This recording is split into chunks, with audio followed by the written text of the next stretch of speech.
let us take another example or application to explain this particular the basicity that is the steric hindrance, how it influences. The ortho-para ratio formation or ratio in an electrophilic substitution reaction.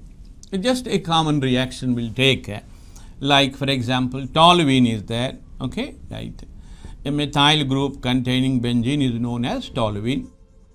The toluene is treated with chlorine in presence of a anhydrous ferric chloride. That was the general condition, need not to discuss that. So this one of the Cl minus is held with aluminum, this is ferric chloride, and Cl plus happens to be a attacking species, and this methyl group shows inductive effect, but that's not having any power over the directing property.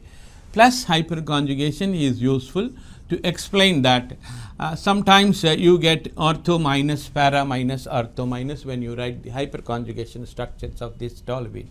So in such a case the Cl minus readily goes to the ortho para ortho because there are ready made negative charges are there. So Cl prefer to attack at ortho, para and ortho. Thereby you are getting the answers like orthochlorotoluene, this is one answer. You also get parachlorotoluene, but theoretically the one more position, that is in between position, a meta also may be expected, but found to be almost a very negligible amount. Practically that's not useful to discuss at all, but ortho para will be the major quantities are coming. And as per the theory, two chances are there to get the ortho, that side or this side. Either of this side, if Cl attacks, you get the same one. So therefore what is my expected answer? Expected answer is 2:1 or 66% this one and 33%. That is my ratio.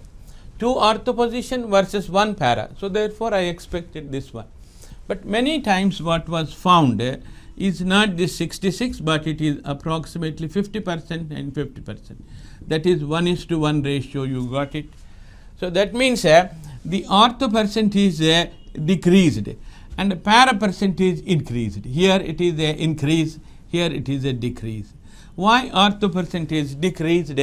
So we are offering a valid reason that the methyl group is a little bigger group.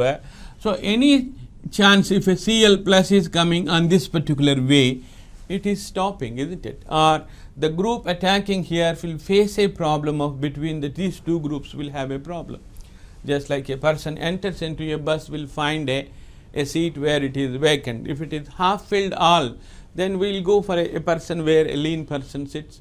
Like that the methyl group also would like to occupy where there is no the steric hindrance. Ortho there is a steric, para there is no steric. So the para will be always forming a more amount over the ortho. So therefore around 16 to 17% there is an increase and there is a decrease. So in the ortho there is a decrease because of the steric hindrance, and in the para because there is no steric hindrance, para product is slightly increased.